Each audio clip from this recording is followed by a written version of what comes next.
Hello नमस्कार साथियों, स्वागत है आपके अपने YouTube चैनल स्कूल वाली मैथ्स के अंदर। दोस्तों इस वीडियो के अंदर अपन कक्षा 9 की प्रश्नावली 2 बहुपद से फ्री से पढ़ेंगे, तो वीडियो के अंत तक जरूर बने रहिएगा। अगर आपको वीडियो पसंद आता है तो लाइक करना, चैनल पर आप न्यू है तो चैनल को सब्सक्राइब करना, साथ ही बेल आइकन को भी प्रेस कर देना ताकि नेक्स्ट वीडियो का नोटिफिकेशन आपको सबसे पहले मिल सके। और वीडियो के अंत में कमेंट बॉक्स के अंदर कमेंट जरूर करना कि आपको वीडियो कैसा लगा। तो चलिए शुरुआत करते हैं। अपन सबसे पहले पढ़ने वाले हैं सरल राशियां क्या होती हैं। वे राशियां जिसका मान अनिश्चित हो या फिर स्थिर नहीं हो, वो कैसी राशियां हैं? सरल राशियां। सरल राशियां वे राशियां होती है जिसका मान स्थिर नहीं होता है। क्या नहीं होता है? स्थिर नहीं होता है, या फिर आप ये कह सकते हो अनिश्चित हो, वो कैसी राशियां? सरल राशियां हैं।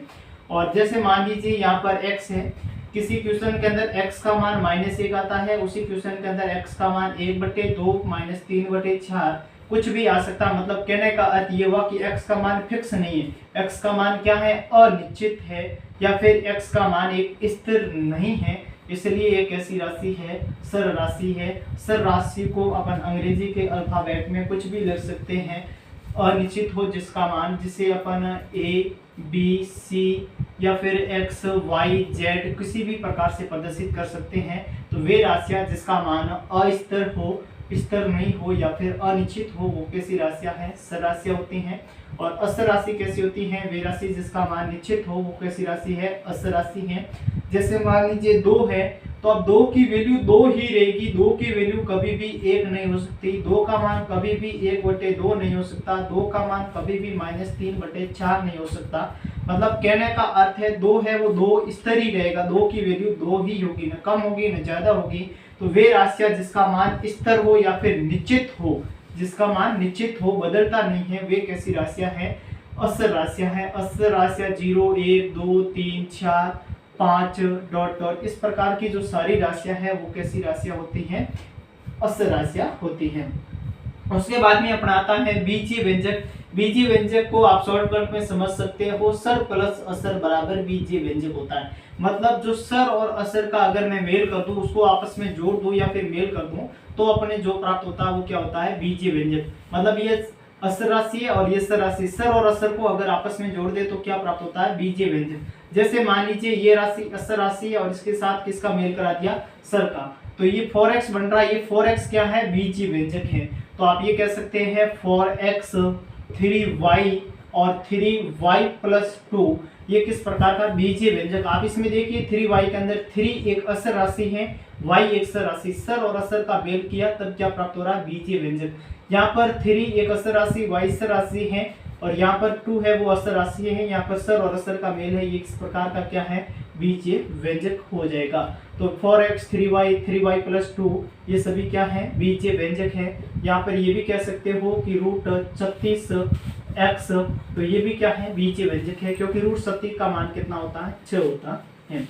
उसके बाद में देखिए पूर्ण संख्या होल नंबर, जो कि आप अध्याय फर्स्ट के अंदर पढ़ चुके हैं संख्या पद्धति के अंदर। फिर भी मैं बता देता हूँ पूर्ण नंबर, होल नंबर जो 0 1 2 3 ... इस प्रकार की जो सारी संख्या है वो किस प्रकार की है?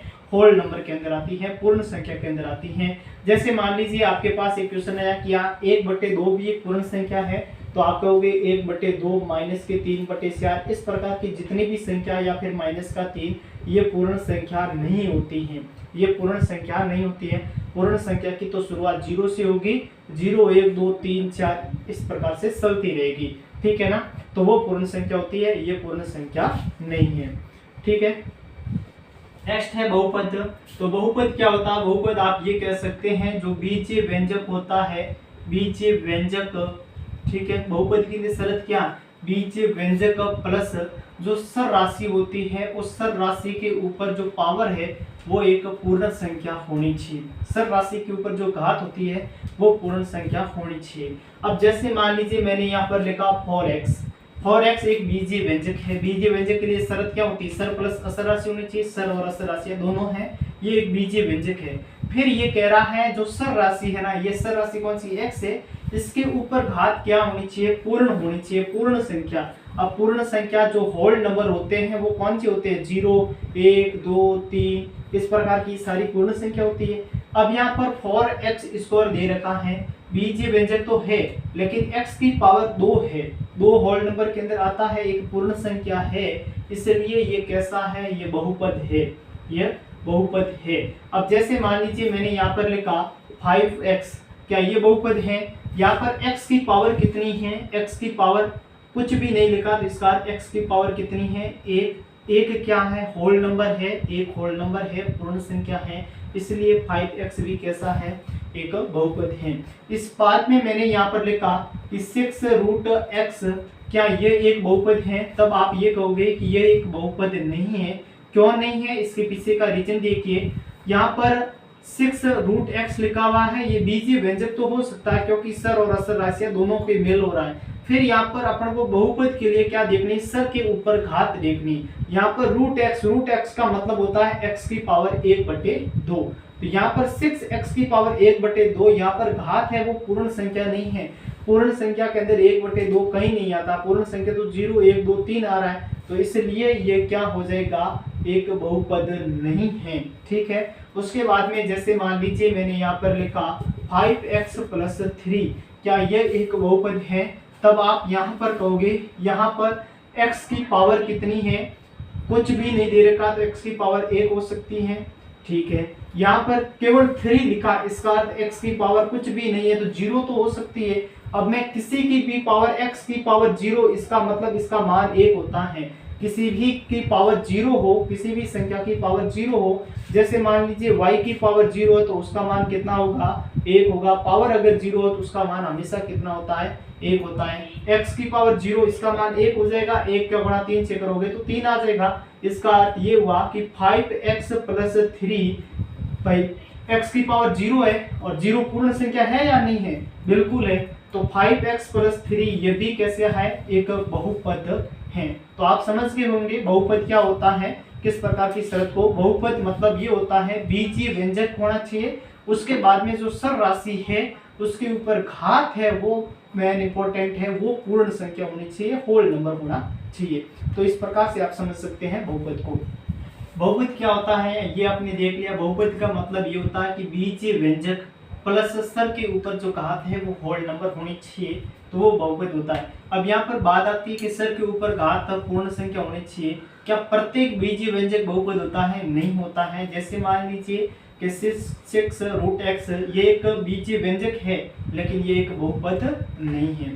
ठीक है। उसके बाद में अपन बहुपद है, घातों के आधार पर बहुपद का वर्गीकरण कर रहे हैं। तो यहाँ पर देखिए पहला आता है रेखिक बहुपद।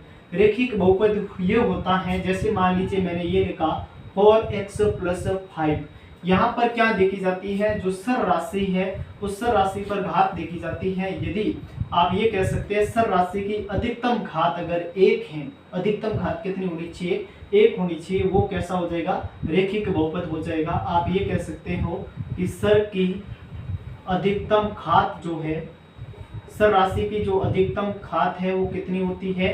1 होती है, वो कैसा हो जाएगा? रेखिक बहुपद हो जाएगा। रेखिक बहुपद जैसे मान लीजिए 4x + 5 दे रखा है, इसमें x की पावर कुछ भी नहीं है, इसका 1 है, तो इसमें जो ये बहुपद दे रखा है इसमें सर की अधिकतम घात कितनी है?